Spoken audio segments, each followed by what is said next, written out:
Selamlar herkese. Tekrar kanalıma hoş geldiniz. Kanalımı yeni keşfedenler için ben Pınar, ailenizin duyucusuyum.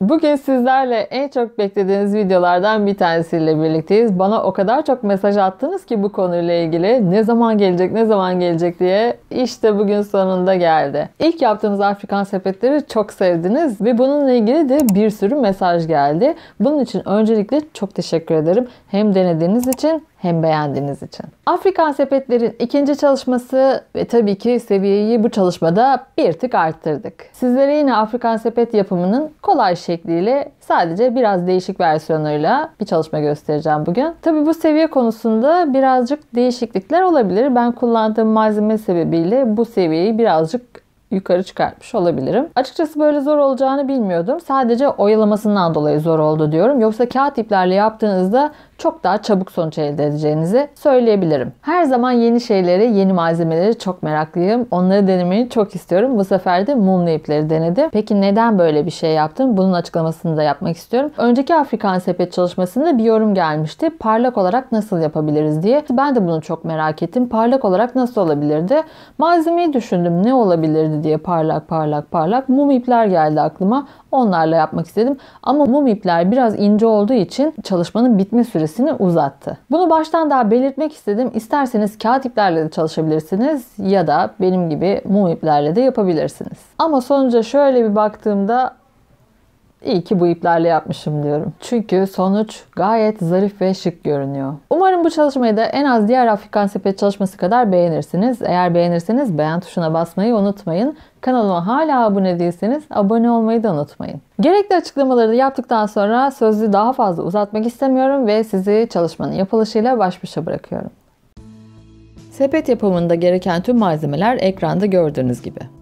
Çok sorduğunuz bordo sepetin yapımında bu makrame ipleri kullanmıştım. Bunlar piyasadaki en ucuz makrame kordonlardan diyebilirim.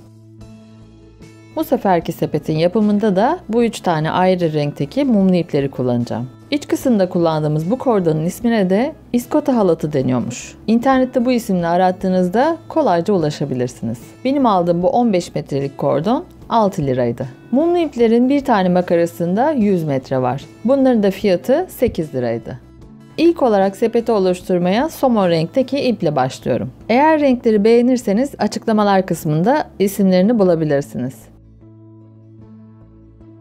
Başlangıçta yine iki ipin ucunu birbirine karşılıklı gelecek şekilde koyarak mumlu ipi kordon ipin üzerine sarıyorum.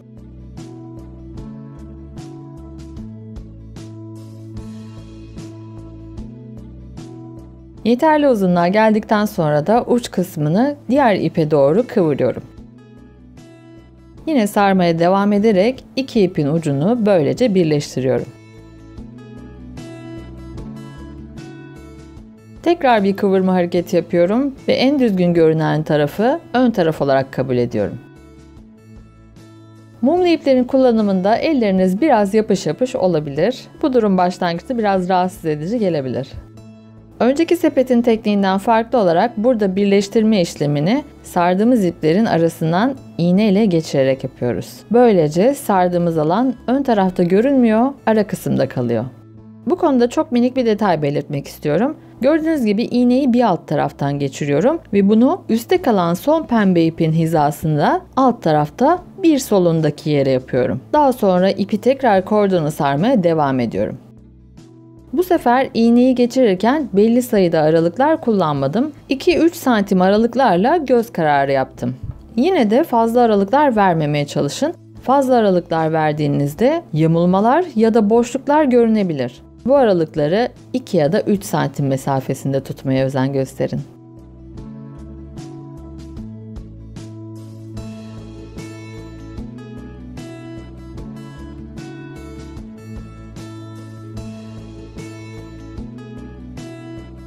Pembe ipim azalıp bir 10-15 santim kadar kaldığında yeni pembe ipi ekleyerek devam ediyorum.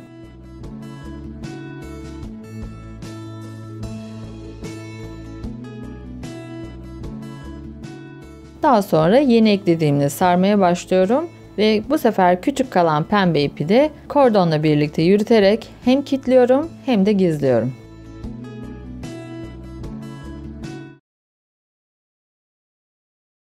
Desen oluşturmaya geldiğimizde öncelikle kordonun ne kadar mesafede olacağını belirliyorum. Desen oluşturmayı pembeyle ördüğüm kısımlar 7,5 santime ulaştıktan sonra yapıyorum. Bir sıra kordonu çevresini doladıktan sonra karşılıklı olarak kordon üzerinde 8 nokta belirliyorum. Bu işaretlediğim yerler deseni oluşturacak bölümler. Buraları yaklaşık birer santim yapacağım. Yine bu 1 santimlik bölümün belli olması için bu noktaların tam aralıklarını işaretliyorum. Bu işaretlere göre sol taraftaki ilk çizgiye ulaşana kadar pembeyle sarmaya devam ediyorum.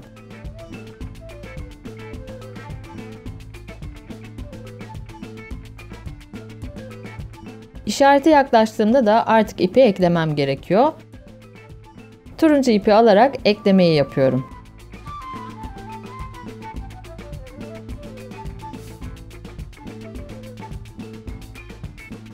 İğne ile sabitleme aralığını fazla açmadan pembe ipimle hemen iğneyi geçiriyorum alt taraftan. İşarete geldiğinde 1 santim mesafedeki turuncuları sarmaya başlıyorum.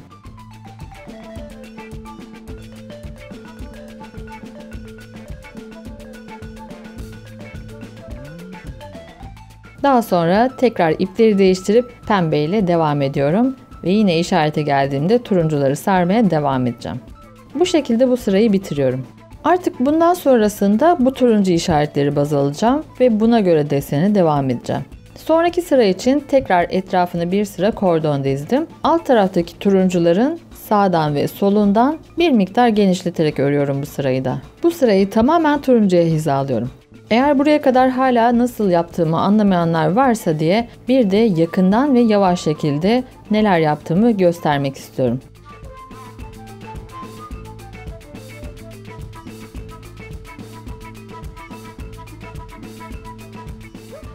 Gördüğünüz gibi sonraki sırada turuncu orantılı bir şekilde alt sıradan biraz daha fazla. Bu şekilde yukarıya doğru örmeye devam ediyorum. Turuncu sırayı arttırdıkça pembe sıra azalacak. Burada desene sadece turuncu olarak bakın. 6 sıra yaptığımı görebiliyorsunuz. Artık renk değiştiriyorum. Pembeleri hizalıyorum ve pembelerin iki kenarından fazlalıklar bırakarak işaretliyorum. Bu işaretlediğim yerleri de kahverengi iple devam ediyorum.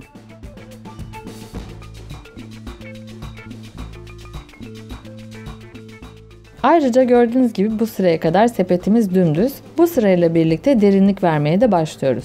Bu arada sepetleri devam ederken hep iki renk olarak devam ettim ve sarmadığım renkteki ipi de kordonla birlikte yürütmeye devam ettim. Bu ayrıntıyı da burada belirtmek istiyorum.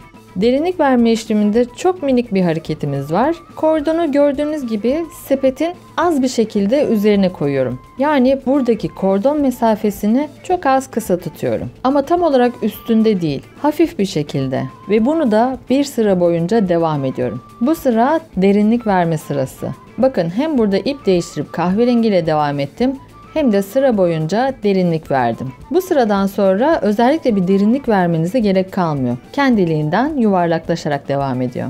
Sonuçta gördüğünüz gibi. 6 sırada kahverengi turuncu şeklinde devam ettikten sonra artık bitiriyorum. Kordonu yine verev şekilde kesiyorum. Son kısmı da 2 sıra birlikte olarak sarıyorum. Ve uç kısmını güzelce iplerle sararak kapatıyorum ve bitiriyorum.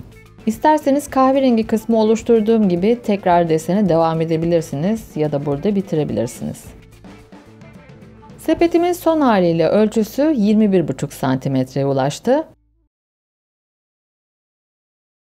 Her biri 100 metre olan bu mumlu iplerden bir makara ip bitmedi. Hemen hemen yarısı duruyor. Başlangıçtaki kordon ip de 15 metreydi. Bundan da 6 metre kullandım ve geriye 9 metre kaldı.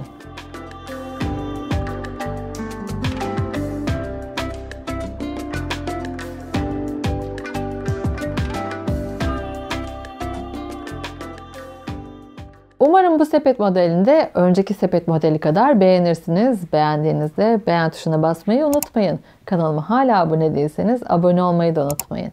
Sonraki çalışmamızda görüşene kadar kendinize çok iyi bakın. Görüşmek üzere. Hoşça kalın. Sepet yakıyor ortalığı. Koysana onu. Ne? Sepet yakıyor ortalığı mı? Evet. Sen de orada hareket yap, ben öyle diyeyim. Sen öyle yapınca yapamıyorsun ki hemen şey oluyorsun böyle. Böyle yapıyor.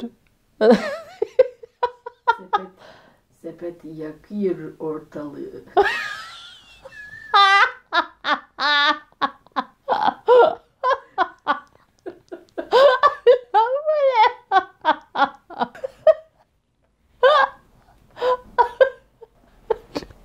Ben de isterim. Sepet mi istiyorsun? Ben de isterim. Gerçekten. Ama bir tane. Şaka yapıyorsun. He? Nasıl olur da vaktin yok. Sen yapsana kendine. Hiç uğraşamam. Neden? Sana kolay da bana zor. Niye sarıp sarıp doladı bana bir şey yok. Allah aşkına tutacaksın saracaksın oraya. Çok kolay değil miydi? Lütfen. Bana destek çıkar mısınız? Pony de yapsın. Ben yapsam alacaksın ama zamanın yok diyor. Ben sevdim onu. İkinciyi mi? Üçüncüyü sevdim işte. Mumlu iplerle mi? İşte bu çok güzel oldu. Tamam, beyaz da güzel. Hepsinin değişik bir güzelliği var. Ama bunu sevdim ben. Çok güzel, parlak. Çok sevdim. Bakalım siz sevecek misiniz? Yani. Aşağıda yorumlarda bekliyoruz. Ne kadar sevdiğinizi görelim bakalım.